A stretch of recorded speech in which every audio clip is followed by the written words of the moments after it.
Rachid Nekaz. Oui, mon cher Jacques Imo.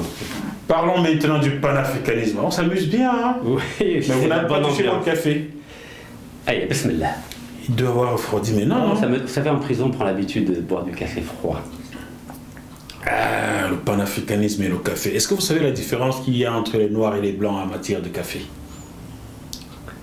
Peut-être que les Noirs aiment bien boire dans des verres blancs et les Blancs aiment bien Ah non, du tout. Noirs. Non, moi je suis natif d'un pays où on cultivait beaucoup le café, le Cameroun, et sont mes parents Bamileke qui le cultivaient dans le Mungo et à l'ouest. Mais nous ne buvions pas du café. La différence se situe à ce niveau-ci. Ce sont les Noirs qui cultivent le café, ce sont les Blancs qui le consomment, et c'est le consommateur qui fixe le prix d'achat. Donc c'est les Blancs qui... Je dis bien, les Noirs le cultivent, les Blancs le consomment. Et c'est le consommateur qui fixe le prix d'achat au cultivateur. Ah, le client est roi, non? Ah, le client est roi. Ah, je produis, et c'est toi qui fixes le prix. Mais c'est ce qu'on dit, non? Le client est roi. C'est une règle du marketing, non? C'est ça, ouais. Mais oui, c'est triste. Ça va changer tout ça. Pourquoi vous changer? D'ailleurs, mes parents, jadis génocidés par l'armée française parce qu'ils étaient trop intelligents et trop commerçants. 120 000 morts au Cameroun. On parle de 120 000 morts. Ouais, personne ne peut dire 120 000 morts car lorsque... 119 999. C'est des conneries ça. Lorsqu'on utilise le napalm pour brûler tout un village, qui a compté? Quand le napalm tombe et brûle tout le monde, là, qui a compté? La vidéo. La vidéo. Ah bon, il y avait des vidéos? Oui, c'est chirurgical. Pourquoi on ne les met pas à disposition aujourd'hui en France alors pour qu'on puisse compter? Génocide n'est toujours pas reconnu par la France.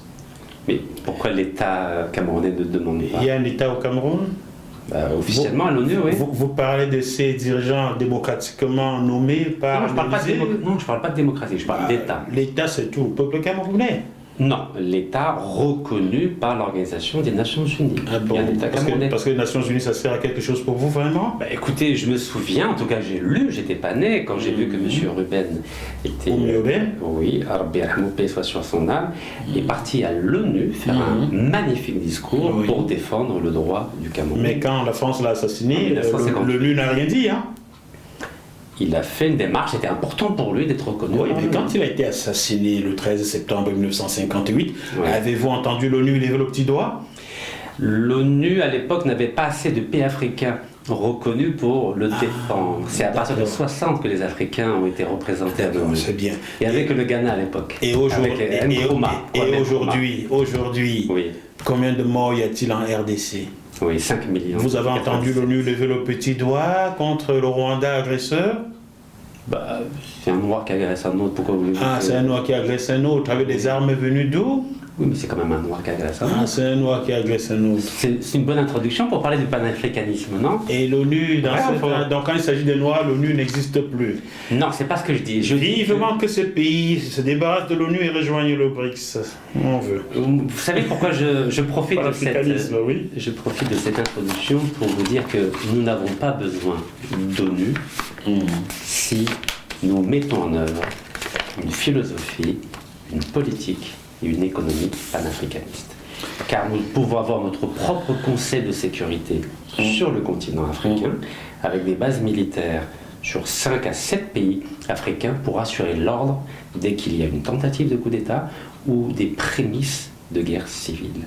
Pourquoi voulez-vous qu'on attende une décision à 6 ou 8 000 km de Yaoundé ou de Dakar, ou de Libreville, alors qu'on peut l'attendre de notre propre continent?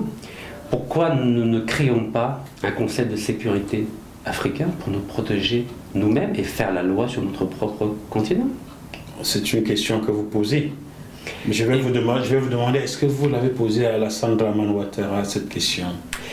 Écoutez, moi je préfère la poser à des citoyens engagés comme vous, Monsieur Jacques Imofo, qui ont fait des réalités panafricaines. Et je crois que ça doit commencer par les citoyens africains eux-mêmes, car les Alassane Ouattara, les différents présidents africains vont et viennent, alors que les citoyens vont toujours rester citoyens du continent africain. Donc je crois que c'est à nous de nous responsabiliser avec un panafricanisme qui parte de la base et qui n'attend pas tout du sommet. Quelle lecture faites-vous de cette fédération de l'Alliance des États africains que constituent le Mali, le Niger, le Burkina Faso? Leur politique est-elle pour vous panafricaniste? Vous savez, moi je parle... Non, je ne sais pas. Je vais répondre à la question que je me pose avec vous. Je suis partisan de cette attitude qui consiste à dire, même si une organisation n'est pas parfaite, que ce soit l'Union africaine ou la CEDEAO, au moins nous avons une structure existante à l'intérieur de laquelle nous pouvons travailler. Et je vous donne un exemple. J'ai beaucoup été au Sénégal, et d'ailleurs j'ai contribué modestement à la réalisation du plan B du président Diomaye Faye et de M. Ousmane Sonko. Donc j'étais en contact très proche avec je vous parlerai de Diomaye Faye tout à l'heure. Et j'ai salué l'élection du président Diomaye Faye, et je crois que le Sénégal peut jouer un rôle très important aujourd'hui dans le cadre de la CEDEAO, et il pourrait ramener dans le giron de la CEDEAO ces trois pays qui ont décidé de faire sécession.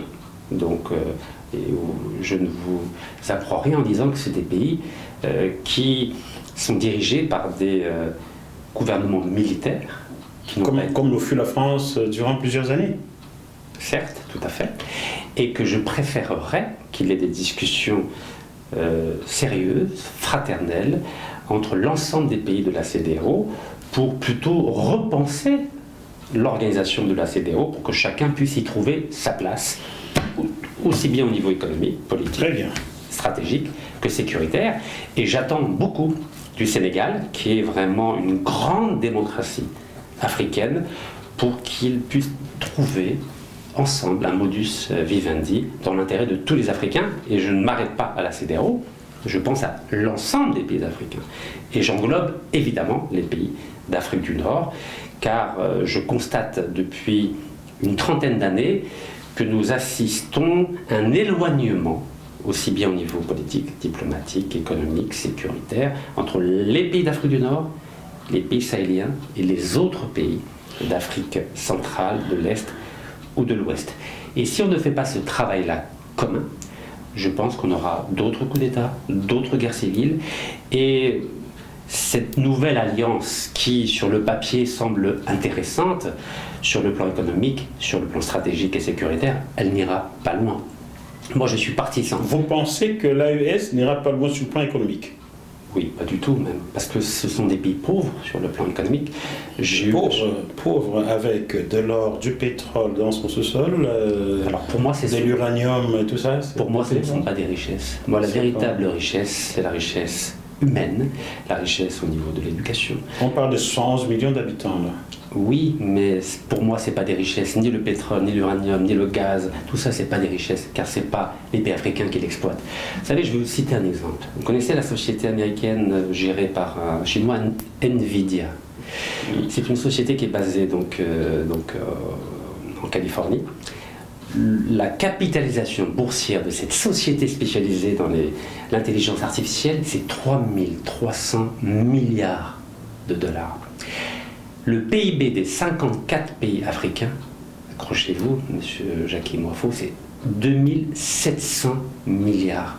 Même pas la taille de cette société. C'est-à-dire que cette société, elle a une économie supérieure de plus de 20% à l'ensemble des économies de tous les pays africains. Donc, cette société ne possède ni de l'or, ni de l'uranium, ni du gaz, ni du pétrole. Elle possède de l'intelligence artificielle. Exactement. Donc, ces pays-là, s'ils pensent peser quoi que ce soit parce qu'ils ont un peu de bétail, un peu d'or, beaucoup d'uranium, je pense qu'on se voile la face. Et je suis même partisan, en tant qu'Algérien d'Afrique et un vrai panafricaniste, que toutes les ressources du sous-sol africain soient gérées par un fonds souverain panafricain. C'est-à-dire tout l'or, tout l'uranium, tout le gaz, tout le pétrole, c'est un fonds souverain sous l'égide de l'Union africaine qui doit le gérer. Et ce qui doit appartenir aux États à proprement dit, c'est simplement ce qui est au-dessus de la terre. Mais tout ce qui est en dessous de la Terre, à l'intérieur de la Terre, ça doit être géré par ce fonds panafricain qui va s'occuper de l'électrification, de l'eau, de la santé, de l'éducation, et des transports. Je vous donne juste un exemple pour vous dire pourquoi c'est important pour moi. Vous savez que l'Algérie, c'est le plus grand pays d'Afrique. Est-ce que vous savez qu'il Soi-disant. On en reparlera car ce que la France a fait en Algérie, nous le savons, il y a des portions de terre qui ont été rajoutées à l'Algérie qui auraient dû appartenir à d'autres pays. Hein. C'est le cas au Cameroun aussi, la France a fait la même bêtise. Donc, tout ça a été tracé avec une règle, vous le savez. Tracé par une règle, mais bon. Non, je vous parle de règles mathématiques. Si on devait revenir aux superficies, je n'aime pas dire originel car 1884 n'était pas le début de la vie, oui, et même sur la Terre. Mais si on revenait rien que sur ces traités-là, je pense qu'il y aurait beaucoup de modifications des superficies en Afrique. Hein. Mais beaucoup. Hein. Mais je commence par le Cameroun, qui n'aurait pas que 480 000 km², mais qui serait la taille de l'Algérie. Et la France a découper les parties du Cameroun pour ajouter à ses colonies. Il n'y a pas que la France, il y a la France, l'Angleterre, l'Allemagne. Mais encore une fois, ce n'est pas la superficie. Okay. L'Algérie est le plus grand. Vous savez, le Qatar, c'est 3 départements, c'est un des pays les plus riches au monde. Ce n'est pas la superficie qui fait la richesse, c'est le sous-sol et l'intelligence. On parlait de l'Algérie qui est donc le plus grand pays d'Afrique. Hein. Voilà. Eh ben, est-ce que vous savez qu'il n'y a pas de route goudronnée entre l'Algérie et le Mali? Oui.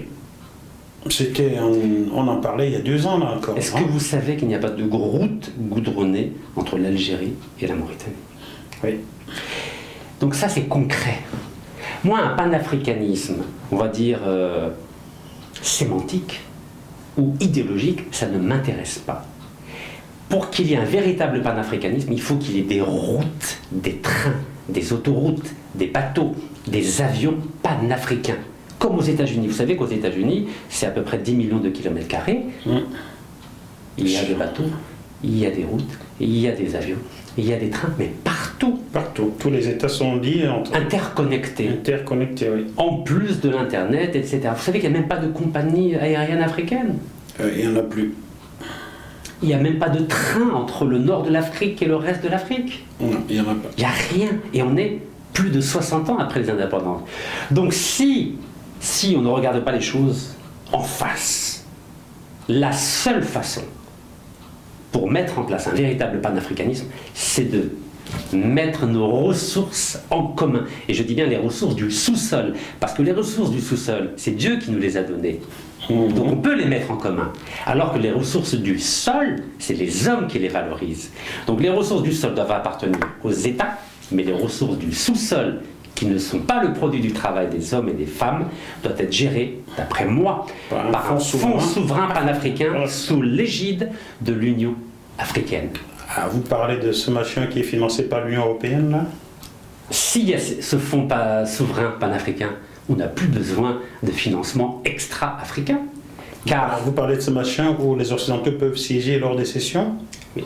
C'est ça qu'il faut changer, justement. Vous savez pourquoi les organisations sont fragiles? Vous savez pourquoi les organisations sont fragiles, monsieur Jackie Moifo? Car elles n'ont pas l'autonomie financière. Mais à partir du moment où vous avez une autonomie financière, vous n'avez plus besoin de personne. Vous n'avez pas besoin de mettre Israël comme membre observateur de l'Union africaine, par exemple, alors qu'il ne fait même pas partie de l'Afrique. Franchement, quand même, c'est une insulte. Hein? Non, c'est pas une insulte. C'est la réalité de l'Afrique aujourd'hui, c'est qu'il n'y a pas d'argent. Pas d'argent, pas de gouvernance. Celui qui met un peu d'argent, on lui permet de s'asseoir. Heureusement que l'Algérie et l'Afrique du Sud ont dit niet. Hein. Oui, mais pendant combien de temps ils vont dire niet? Regardez, je vous ai montré tout à l'heure mon passeport qu'on va montrer aux téléspectateurs. Avec mon fils, qui est américain. Vous savez, pour traverser l'Afrique, il a eu besoin d'un seul visa, le Nigeria. Et encore? Parce qu'il est américain. Parce qu'il est américain en plus. Alors que... Ils ont dit, on va te donner le visa à l'arrivée. Mais moi, en tant qu'Algérien, regardez combien de visas j'ai dû faire pour aller en Afrique. Hein. Alors, regardez combien de visas. Le Togo, la Côte d'Ivoire, le Ghana. Alors le Ghana, c'est compliqué.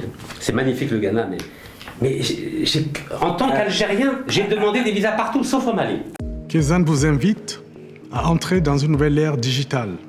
Kézanne ouvre une infinité d'opportunités avec un accès. Il y a quelque chose qui est une honte. Oui. Savez-vous qui est l'homme noir le plus riche d'Afrique? Oui, c'est le Soudanais. C'est pas Aliko Dangote aujourd'hui? Ah, peut-être que ça a changé, tu sais, c'est comme la bourse peut-être. C'est Aliko Dangote, le Nigérian. Oui. Savez-vous, chers téléspectateurs, que M. Dangote, pour se rendre dans certains pays d'Afrique, qui, en termes de budget, n'ont même pas la moitié de sa fortune, doit prendre un visa, alors que le directeur de Total voyage dans tous ces pays-là sans demander de visa. Est-ce que vous le savez? Ça, c'est normal. Ça, c'est une honte. Non, c'est qu'un normal. pays demande à Aliko Dangote de prendre un visa pour y rentrer. Et moi, je trouve ça tout à fait normal. Et je vais vous dire pourquoi. Je vais vous dire pourquoi. Qu'est-ce qui nous empêche aujourd'hui d'avoir le même passeport africain? Comme les Américains, comme les Vous Européens. voulez avoir le même passeport Oui. qu'en Algérie, en Tunisie et au Maroc, on commence à considérer l'homme noir comme étant chez lui. Et ça commencerait. Et je condamne ces politiques avec la plus grande vigueur. Et je l'ai déjà condamné. Car au Gabon, au Cameroun où j'ai vécu, l'homme algérien, l'homme marocain, l'homme tunisien n'est pas vu comme étant un étranger. Il faudrait que la réciprocité se fasse déjà dans le Maghreb pour qu'on pense au passeport demain. Non, moi je suis contre la réciprocité, je suis pour l'unité. Parce que réciprocité, ça veut dire que toi tu es différent de moi. Non. Toi, vous, pour parler avec le vouvoiement qu'on exige des policiers, monsieur Jacques Imouafou, vous n'avez rien de différent. Vous, en tant que Camerounais, et moi, nous sommes des Africains. Donc moi, j'exige, en tant que citoyen panafricain, d'avoir le même passeport. Comme ça, je n'ai pas besoin de visa. Ni le citoyen pauvre, ni le milliardaire nigérien.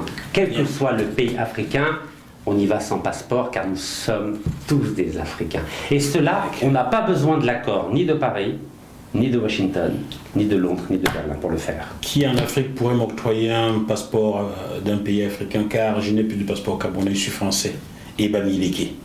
Eh bien si nous créons ce passeport africain, l'Algérie pourra vous le délivrer, par exemple. Il va falloir que je demande un double passeport à un pays africain, car pour aller en Afrique aujourd'hui, même au Cameroun, mon pays de naissance, je prends un visa qui coûte plus de 350 €.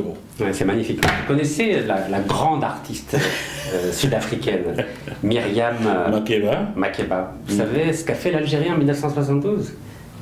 Elle lui a accordé la nationalité algérienne. Moi, je vais la demander aussi. Comme vous écrivez au président Tebboune et il vous écoute, vous allez m'aider. Écoutez, c'est vrai qu'il m'a accordé 3 grâces, dont une exceptionnelle, ça n'a jamais été fait dans l'histoire de l'Algérie. Il m'a refait mon passeport, vous voyez, c'est un passeport 48 pages, en 24 heures, chose que l'ancien président Bouteflika n'a jamais voulu faire.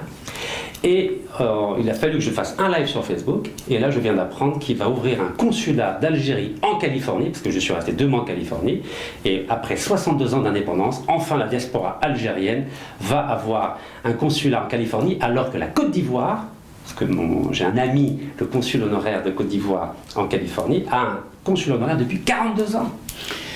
Monsieur Tebboune, puis-je me permettre de vous donner un conseil? Le voilà le consul. Sacré Jacques Imouafou. Revenons sur le panafricanisme. Vous trouvez que les pays de l'AES courent un peu dans le sac, comme on dit dans le jargon africain, et devraient réintégrer la CEDEAO? J'ai cru comprendre cela dans vos propos. Mais évidemment. Évidemment. Vous parlez de cette CEDEAO qui est chapeautée par quelqu'un posé au bord de l'eau ici en Occident. C'est pas dérangeant. Ok.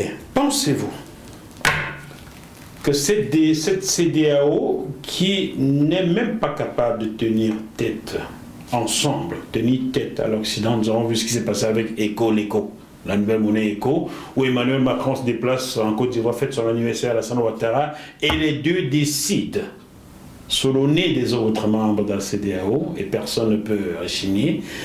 Pensez-vous que cette CEDEAO est une organisation crédible qui peut aujourd'hui voir les pays de l'AES y retourner? Est-ce que vous avez visité les pays de la CEDEAO?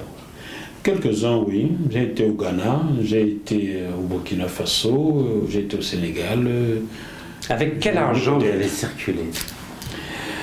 Le franc CFA, mais il y a aussi le Ghana Cedis qu'il a fallu changer pour traverser au Burkina. Non, mais la plupart des pays ont le franc CFA. La plupart ont cet ancien franc des colonies françaises, franc de la communauté gna. Je vais vous dire pourquoi je vous pose ces questions-là. Vous savez, j'ai visité, comme je vous ai dit, 15 pays africains, et notamment en Afrique de l'Ouest, et j'ai été heureux de voir qu'à chaque fois que je changeais de pays, je n'avais pas besoin de convertir ma monnaie. Le papier, parce que c'est pas une monnaie. On y arrive, le papier. Et quand j'ai vu que chacun de ces pays-là n'avait pas besoin de demander de visa pour passer d'un pays à l'autre, vous le saviez ça? Ça, je le sais. Et quand je compare avec les pays d'Afrique du Nord, Ou d'Afrique centrale. parlons des pays que je L'Afrique connais. du Nord, oui, qui n'a pas la même monnaie déjà. Oui. Est-ce que vous savez que la frontière entre l'Algérie et le Maroc, elle est fermée? Oui. Vous savez que pour passer de Rabat à Alger, il faut passer par Madrid. Est-ce que vous le savez? Ou par Paris? Est-ce que vous savez que pour aller en Égypte, il faut avoir un visa?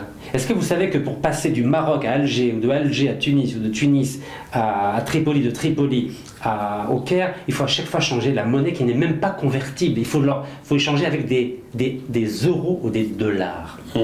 Et quand je vois que dans les pays de la CEDEAO, ni visa, ni changement de monnaie, ni rien, excusez-moi, mais je crois que vous ne vous rendez pas compte de la chance que vous avez de vivre dans cette organisation tant décriée qui s'appelle la CEDEAO et qui en avance peut-être de 200 ans sur les pays d'Afrique du Nord.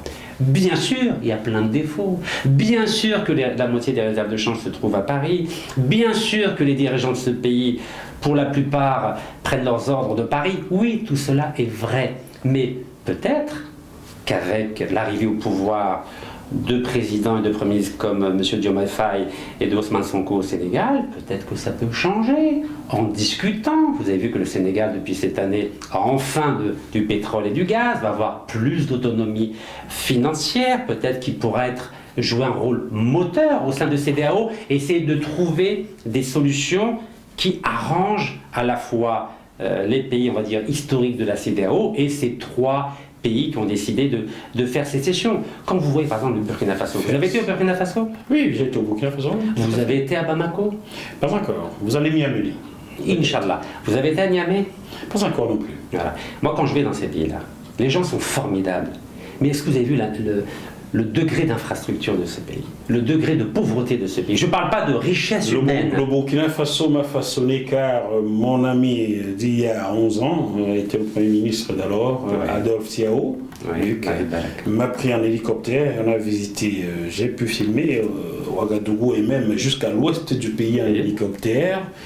J'ai pu constater qu'au Burkina Faso, on cultivait 4 denrées de céréales au bord du fleuve Sourou qui irriguait les terres. J'ai filmé en l'air comme au sol. Je peux vous dire que tout ce qui manque au Burkina Faso, c'est la bonne gouvernance. C'était.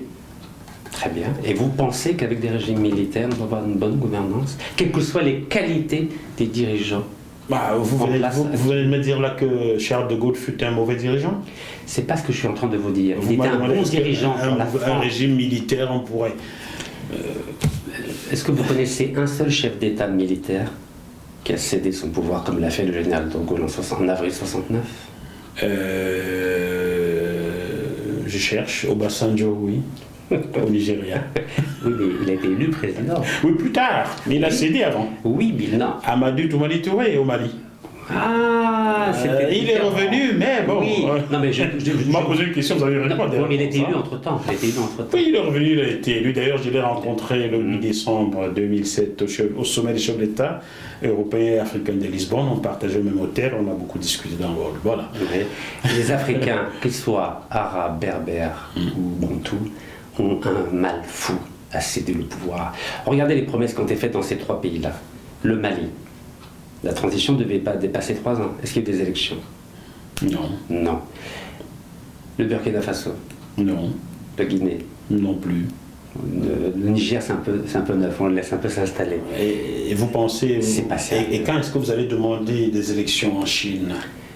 Moi, je suis un panafricaniste. Je m'intéresse à ce qui se passe entre Alger, parce que je vois le Cap, Addis Abeba et Dakar. Voilà ce qui m'intéresse. Là, vous retrouvez votre cap d'occidental. Vous demandez des élections en Afrique. Non, j'ai pas demandé des élections. Vous voulez pas que les militaires soient au pouvoir? Non, c'est pas ce que j'ai dit. J'ai dit que je préfère que ces trois pays réintègrent la CEDEAO pour essayer de changer les choses à l'intérieur. Jusqu'à maintenant, je n'ai pas du tout parlé de démocratie, mais pas du tout. Parfait. Je dis simplement que vous ne vous rendez pas compte de la chance d'avoir une organisation régionale panafricaine aussi aussi décriée soit-elle, quand on la compare avec l'absence d'organisation régionale en Afrique du Nord. D'accord. Vous savez que l'Union du Maghreb arabe n'existe plus. D'accord. La Suisse, c'est combien d'habitants?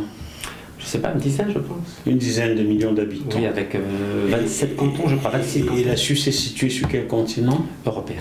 La Suisse est entourée par quelle organisation? L'Union européenne. Oui, tout à fait. Il y a La aussi Suisse utilise quelle monnaie? le franc suisse. Le franc suisse. Oui, Mais on commerce bien, elle commerce bien avec les autres autour, non? oui, vous avez peut-être oublié quelque chose. Schengen. Vous savez que la Suisse fait partie de Schengen? La Suisse fait partie de Schengen, Oui. on aura des accords. Non. Fait partie de Schengen. Enfin, même moi, vous savez, je suis sans papier. Hein. Oui. Je peux aller en Suisse, personne ne va s'en rendre compte. Je passe comme une lettre à la poste. Oui, tout à fait, je vais en Suisse tranquillement. Vous avez vu? Donc il y a des accords. Ils sont très pragmatiques. Très bien, ils sont pragmatiques. Connaissez-vous la Mauritanie? Oui, je suis allé à Elle est sortie du franc CFA depuis des années. Oui, Le Maroc également. oui, Chacun a sa monnaie. oui. Mais les deux commercent bien avec les pays du Sud, non? Oui, mais moi j'ai l'exemple de l'Europe, 27, il y a quoi, 15 pays qui ont l'euro.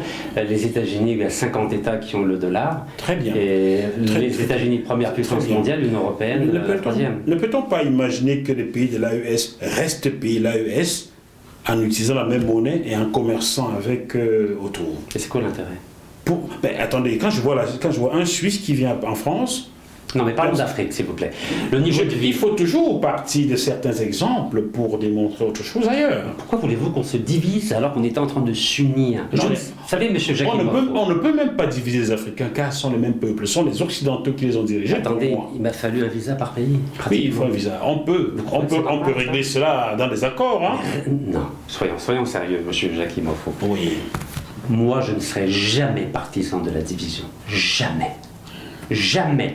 Et si vous pensez que je vais applaudir à la sécession de ces trois pays, On ne va pas appeler ça sécession car C'est une sécession. la CEDEAO est une organisation, vous le savez, pilotée par d'autres personnes Mais on peut- posées ailleurs. mais il faut la fortifier, il faut la restructurer, il faut la Pensez-vous. repenser. Ok. Il faut la restructurer, vous le dites si bien, chers téléspectateurs, je suis d'accord avec Rachid Nekaz.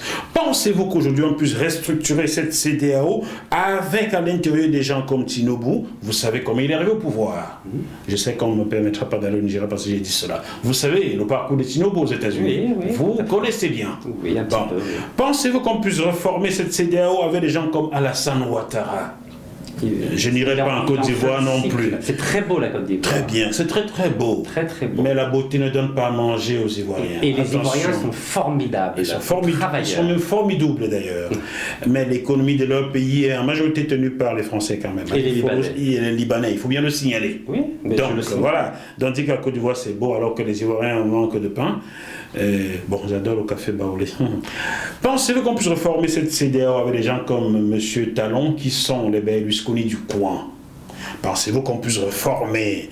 Le Bénin s'est beaucoup développé. Oui, ça s'est beaucoup développé, Oui. mais dans les Les grosses infrastructures. entreprises, il y a la patte. C'est le Nord qui est moins développé. Il y a la patte de M. Talon partout dans les grosses entreprises. Ah, c'est un homme d'affaires, c'est normal. C'est un homme d'affaires Vous président. préférez les quoi. pauvres présidents? Non, c'est un homme d'affaires président. Oui. Ses intérêts passent avant tout. Comme Berlusconi. Comme j'ai bien Trump. dit, le Berlusconi du coin. Très bien. J'ai bien dit. Oui, tout à fait. Ce que Talon Je fait, savais. au Bénin, Mais Kémy Séba, il est candidat. on ne permettrait pas cela à Trump aux États-Unis. L'Italie, c'est un mauvais exemple, je préfère Mais parler Kémy sur ce Séba, par terrain-là. exemple, il est candidat aux élections. Kémy Séba qui est venu ici en émission, même si c'est Éric Djouti qui s'est assis, c'était un Oui. commun accord. Je lui ai dit, Kémy, ce serait bien qu'on voit ton adjoint, parce qu'on voit toujours toi. C'est comme ça j'ai mis fait asseoir Éric Djouti, et Kémy s'est assis là-bas, il mangeait la bonne dinde que je lui avais servi. Donc salut à toi Kémy, et n'oublie pas que tu as abandonné le frère, ça fait longtemps que je ne te vois pas. D'ailleurs, je t'ai envoyé les images de mon frère qui avait été vendu en Libye, tu n'as jamais réagi jusqu'à aujourd'hui, c'est qui pour moi, pour un panafricaniste? Bon. Mais il aura peut-être du mal à revenir un matin à Paris, puisqu'il est français. Kémy, tu t'arranges pour que j'aille au Bénin ou que j'aille te voir dans un pays de l'AES, n'est-ce pas mon frère? Bon, Non, mais je suis allé le voir dans son centre commercial, mais apparemment il a eu des difficultés. il en aura toujours tant que Talon est là, vu comment il bagarre. Bon, alors, je vous ai cité 3 personnalités Oui. de la CEDEAO qui aujourd'hui... Mais vous n'avez pas Le cité mot- Ousmane Sonko, vous n'avez pas cité. Non, Diomaye. ils sont arrivés hier soir. Oui, d'accord. Je vous cite les démocratiquement. classiques. Monsieur Alassane Ouattara n'aurait même jamais dû être président de la Côte d'Ivoire. Tout le monde connaît l'histoire. Si vous ne connaissez pas l'histoire, vous prenez le livre de Bernard Houdin, les Ouattara, une imposture ivoirienne, vous lisez. Tout est dedans et il a reçu zéro plainte. C'est pas parce qu'il est burkinabé d'origine que vous allez tomber dans le piège de l'ivoirité. Merci, c'est pas moi qui ai créé l'ivoirité, mais j'aurais du mal à comprendre qu'un Gabonais vienne diriger le Cameroun et vice-versa. Ah, moi ça ne me dérange pas du tout. Ça me dérange pas du tout. Est-ce que vous connaissez Frantz Fanon? Oui, qui a beaucoup œuvré pour l'Algérie d'ailleurs. Hein. Quelle couleur était-il? Brûlé par le soleil comme moi. De quel pays était-il? Il était français. Français de seconde zone. Martiniquais. Vous savez qu'il était le représentant de l'Algérie, représentant du FLN algérien au Congrès des peuples à Accra en 1958 au Ghana. Ne me le dites pas, rappelez-le aux Algériens qui malmènent les Noirs en Algérie. Dites-le-leur. C'est pas moi, moi je sais. Oui, mais vous m'avez dit que vous n'accepterez pas qu'un Gabonais soit président de la Côte d'Ivoire, etc. Non, il ne faut pas être, excusez-moi, raciste. Monsieur Jackie Moifo. Oh, moi raciste.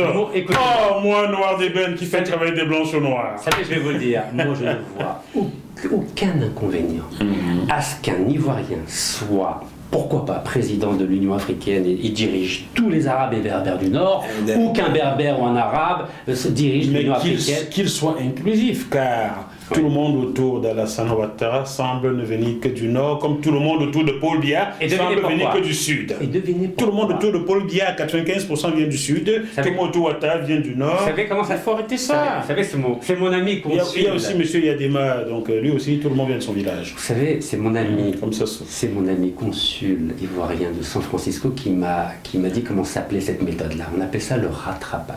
Le rattrapage de quoi?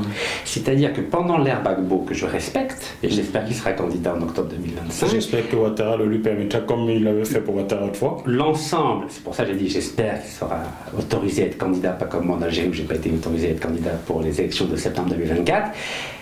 À l'époque de Gbagbo, Laurent Gbagbo, qui est un grand historien, il avait mis son clan autour de lui. Donc, Alassane Ouattara a fait la même chose avec les Ivoiriens du Nord, qui sont majorité burkinabés. Je vous fais remarquer que M. Ouattara a été quand même bien traité sous Gbagbo. Hein? Bon. Ce que j'essaie de vous dire, c'est que c'est un problème qui concerne tous les pays africains. Vous savez que l'ancien président algérien avait mis, la plupart des ministres étaient de sa région. Vous parlez d'Oligui Nguema, je ne veux pas me fâcher au Gabon car je veux bien y retourner. Vous parlez de Paul Biya autour de... C'est l'esprit tribal. Il y a une nouvelle liste de l'émien à l'école militaire interne qui vient de sortir au Cameroun. Sur 450 candidats, plus de 410 sont de la région de Paul Biya. Oui, c'est l'esprit tribal. Il n'y a que qui vont à l'école au Cameroun.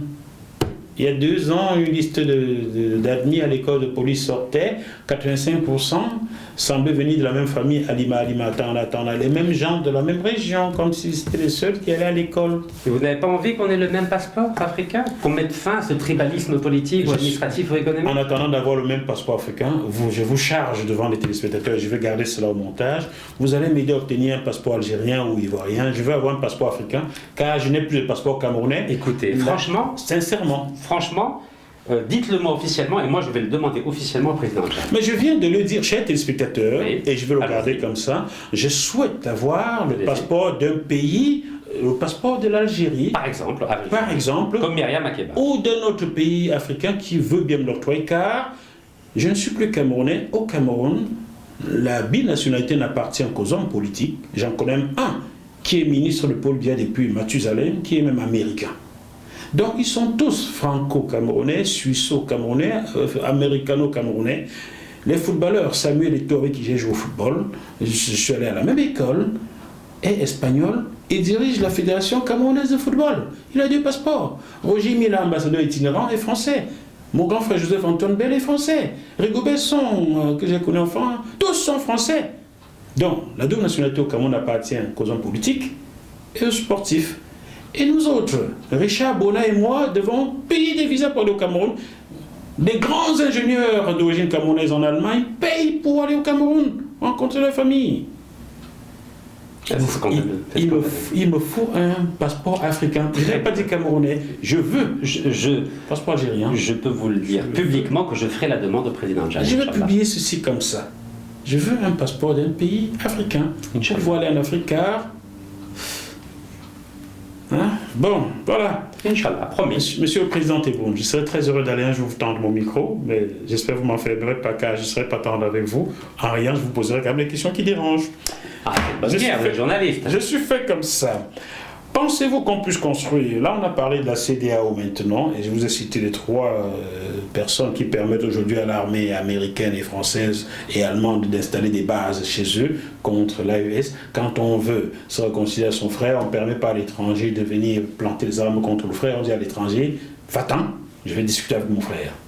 Donc, M. Ouattara, M. Tinubu, M. Talon, les bases, surtout Talon et Ouattara, les bases militaires américaines ou françaises, allemandes que vous implantez chez vous, c'est contre qui? Vous voulez vraiment discuter avec les frères en leur plantant une arme sur la tempe comme on faisait autrefois les Africains? Êtes-vous vraiment sincère? Bien, ça c'était la CEDEAO. Si vous voulez réagir là-dessus, libre à vous. Non, mais j'ai donné mon point de vue là-dessus. Moi, je suis partisan de faire des réformes de l'intérieur. Je vais maintenant sur l'Union africaine. Quelle Union africaine voulez-vous construire avec des gens comme Kagame qui sont l'arme de certains États pour piller le Congo? Je le dis. Si quelqu'un m'attaque en justice, qu'on m'attaque, et j'irai démontrer cela. Quelle Union africaine voulez-vous construire avec des gens comme Museveni, éternel président comme M. Biya, les éternels inamovibles? Quelle Union africaine voulez-vous construire avec des gens comme Biya, comme Kagame, comme Museveni? Vous voulez construire quelle Union africaine? Mais pourquoi, quand je parle d'Union africaine, pourquoi vous vous focalisez sur des présidents de chaque État africain? J'ai bien dit que pour que l'Union africaine soit forte, il faut qu'elle ait une autonomie financière. Et pour qu'elle ait une autonomie financière, il faudrait que toutes les ressources du sous-sol de tous les pays africains, c'est-à-dire du continent africain, soient gérées par un fonds panafricain sous l'égide de l'Union africaine. Et vous verrez qu'à partir de ce moment-là, nous aurons une organisation très forte, beaucoup plus forte que le pouvoir de chaque État africain. Donc moi, je ne m'intéresse pas à savoir qui est président du Sénégal, ou du Rwanda, ou de l'Ouganda, ou de la Centrafrique, ou du Zaïre. Non, moi je m'intéresse à comment construire une organisation panafricaine forte avec une autonomie financière et qui ne dépende pas de la Chine pour construire son propre siège. C'est encore un occidentalo-américain qui parle là. Oui, vous avez entendu tout mon raisonnement. Oui, il ne faut pas qu'il dépende de la Chine, ni de la Russie, ni de l'Europe, il va dépendre ni de la Chine. Ça fait des années que les Occidentaux y sont et on voit ce que ça a donné d'ailleurs. Monsieur Jackie Moifo, est-ce que vous avez entendu tout ce que je viens de dire? J'ai entendu, c'est pas à moi d'entendre, c'est aux téléspectateurs. Alors, les téléspectateurs. Moi, je suis là pour vous mettre un peu en difficulté. Ah, mais moi j'adore ça. J'adore les difficultés. Vous savez, je suis un subversif. Moi, quand on me dit on t'a condamné en prison, condamné à une peine de prison, je dis mais j'arrive, il n'y a pas de problème. C'est pas moi qui vais fuir. La preuve, j'étais aux États-Unis, je suis venu en France, alors je suis sans papier. Donc j'ai aucun problème là-dessus. Ce que j'essaie de dire. Je vais appeler Darmanin d'ailleurs. Ce que j'essaie d'expliquer aux téléspectateurs, aux téléspectatrices, c'est que la faiblesse de l'Afrique aujourd'hui vient du fait qu'il n'y a pas d'autonomie financière. Quelqu'un qui n'a pas d'argent, évidemment qu'il va être fragile. Évidemment, Moscou ou Pékin ou Bruxelles, quand ils vont l'appeler, il va dire oui. Mais s'il a de l'argent, il va dire non, non et non. D'accord. Et il va vite être assassiné. Heureusement, ceux de l'AES aujourd'hui sont soutenus. Thomas, mon idole Thomas Sankara, vous savez ce qui lui est arrivé, non? Oui, c'est son adjoint qui l'a liquidé. Blaise Compaoré. Son adjoint vraiment? Oui, Blaise Compaoré. Oui. Son adjoint vraiment? C'est qui? Ah, d'accord. Formé par les Français et les Marocains. Ah, d'accord. Vous en souvenez? D'accord, j'ai compris. Ce que j'essaie de vous dire, c'est qu'ils peuvent jouer les durs, là, au Niger, au Mali, en Guinée, au Burkina Faso, mais vous savez très bien qu'avec un simple drone, on peut les liquider. Regardez ce qui s'est passé au président iranien. Regardez, même Trump avec sa petite oreille. Il s'est passé quoi sur le président iranien? Je ne sais pas, il a eu un accident. Vous me dites qu'avec un simple drone, on peut liquider les 3 de l'AES Sahel, et vous me dites, regardez ce qui s'est passé au président iranien. Il lui s'est passé quoi? Il a eu des difficultés. Donc c'était pas un vrai accident, c'était un truc préparé. Entre nous, monsieur Jackie Moifo, entre nous. Au Niger, par exemple. Il y a un coup d'État au Niger. Il y avait une base américaine. Oui. Vous croyez que c'est difficile pour les Américains de liquider un petit président là, qui vient de s'autoproclamer président entre nous? Ou alors pour les Français qui sont sur place avec Areva, vous croyez que c'est difficile? Si vous croyez encore au Père Noël en Afrique... C'est une ordure, le Père Noël. Franchement, vous n'êtes pas naïf, et je ne le suis pas non plus, et les téléspectatrices et les téléspectateurs ne sont pas naïfs non plus.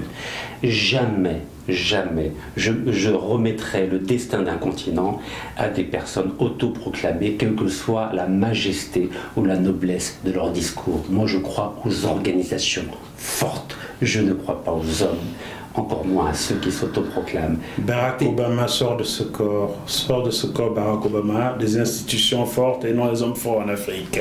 Oui. Je comprends pourquoi Kadhafi est vite tombé. Ben oui, regardez, qu'est-ce qu'il est devenu Kadhafi. Vous suivez mon regard, monsieur Barack Obama. Thomas Sankara, qu'est-ce qui lui est arrivé. Nicolas Sarkozy. Patrice Lumumba, qu'est-ce qui lui est arrivé. Ruben Oumniobé. Voilà, Douala Mangabel. Qu'est-ce qui leur est arrivé. Kwame Nkrumah. Kwame Nkrumah. Vous savez quand oui. est-ce qu'il est tombé? Il a fait un voyage officiel en Chine. À peine est-il arrivé à Pékin, on lui annonce: vous n'êtes plus président. Oui. Il y a les policiers et les gendarmes ghanéens sous protection de l'Angleterre qui vous ont fait un coup d'État. Et la même chose à moi. Sous la protection De la Grande-Bretagne. de la Grande-Bretagne. Donc je crois que on a assez de recul historique pour ne plus se faire d'illusions sur la capacité d'hommes d'État dans des petits pays africains de faire la différence. Alors que les organisations, elles durent, pas les hommes. Chers téléspectateurs, je vous annonce que l'Italie frappe aux portes des BRICS. Vous suivez mon regard. On va encore assassiner d'autres chefs d'État africains, mais on va avoir un peu plus de difficultés cette fois-ci. Rachid Nekaz. Oui, monsieur Jacqueline Monfond. Y a-t-il des questions? Il y a beaucoup de questions que j'aurais aimé vous poser, mais on ne peut pas tout faire en une fois. D'autres occasions. Vous reviendrez. Mais y a-t-il une question plaisir. fondamentale que vous auriez aimé que je vous pose et je n'ai pas tilté dessus car je ne sais rien du tout, j'apprends tous les jours. Répondez à la question C'est très non socratique. Répondez à la question non posée pour clôturer cette émission. Est-ce que vous avez envie qu'on sorte du fantasme des hommes providentiels pour que nous tous et nous toutes en tant qu'Africains et Africaines, on se mette enfin à retrousser nos manches et à travailler ensemble? La question m'est adressée aux téléspectateurs. Oui, à nous tous et à nous toutes. Oui, moi je veux. Et bien, bismillah, comme on dit chez nous. D'ailleurs, Let's go. dans ce livre, j'ai demandé à la France il y a 20 ans de prendre les devants et de proposer de nouveaux accords à ces anciennes colonies. Sinon, elle courait le risque de voir ces pays-là lui échapper totalement. Nous sommes en plein là-dedans 20 ans après. Vous savez, on parle beaucoup d'Afrique, Sans Afrique. mais il y a 15 millions d'Africains en France. Je vois aucune organisation panafricaine en France, je ne vois aucune solidarité, aucune symbiose, aucune stratégie, aucune synergie, aucun partenariat. Donc le problème, c'est pas la France, c'est nous, les Africains et les Africaines, qui refusons de travailler ensemble. Nous vivons à peu près dans les mêmes cités, dans le même voisinage, dans des pavillons, mais il y a très peu de liens entre nous. Donc je crois que le travail, c'est à nous de le faire à la base, avant de s'apitoyer sur les mauvaises décisions ou la mauvaise gouvernance des chefs d'État africains. C'est que nous-mêmes, nous sommes incapables de travailler ensemble et de faire des projets en commun. Donc c'est là-dessus que j'aimerais mettre l'accent pour que, pourquoi pas, en France, puisqu'on a, entre guillemets, la liberté de s'organiser, nous commencions ce travail-là et nous donnions l'exemple aux 54 autres pays africains. Chers amis de la DGSI, ne pensez vraiment pas que je demande le passeport algérien parce que je veux plus être français, je veux rester français. D'ailleurs, je n'ai même pas choisi. Ça m'a été imposé car l'appartenance à une nation commence par la culture et à la base de la culture, il y a la langue. C'est la raison pour laquelle pour moi vous êtes toujours français et même celui qui vient en Algérie et au Cameroun pense français, parle français, écrit français, est un français. Et nous avons 2000 langues, dialectes locaux en Afrique. Vous avez compris? N'allez pas me chercher des poids, Jacques Moifou encore dit ceci. Il regarde tout ce que j'ai fait auquel on sait. Hein. Là, vous êtes venu chez moi, là, je suis sûr que mes pages vont... Oh, pardon. Ne fermez pas mes pages. C'est une façon de me dire, il va voir Poutine tout de suite. Je suis obligé de partir. Chers téléspectateurs du Bœuf Politique, j'espère que vous avez aimé ce passage, ce premier passage de Rachid Nekaz. Posez des questions, n'insultez pas, s'il vous plaît. Les insultes appartiennent à ceux qui ne sont pas cultivés. Posez vos questions, vous n'êtes pas d'accord avec Rachid Nekaz, c'est votre droit. Venez prendre votre droit de réponse si vous vous sentez insulter, invectiver ou léser. Venez, contactez-moi, jmtvplus.com, vous envoyez un email, je vous inviterai. Si vous avez des questions pour lui, envoyez-les-moi, je l'inviterai à nouveau, même s'il est en Californie, si on l'a expulsé en tout temps, le cas c'est un sans-papier. Par visio, on fera une émission. Vous comprenez? Voilà. Malgré la situation très compliquée en France, en Europe, qui se disloque, avec la chute du dollar qui est bien amorcée, malgré la difficulté au Japon où bientôt on ne va plus pouvoir s'acheter un bout de pain, malgré que l'Italie veut rejoindre les BRICS, oh là mon Dieu, quel pied de nez, malgré que l'Ukraine finit par comprendre que Boris Johnson et l'OTAN l'ont plongé, gardons quand même la banane sur le continent africain et même en Occident. À très bientôt. Au revoir, Chineke. Merci beaucoup. Mon frère, Jackie Moifo, merci pour l'invitation. C'est un plaisir et un honneur. Mais revenez tout le temps. Merci beaucoup. Tout le temps, hein? Même à minuit, vous toquez à la porte, vous entrez. Et merci pour le café. À bientôt, bye bye.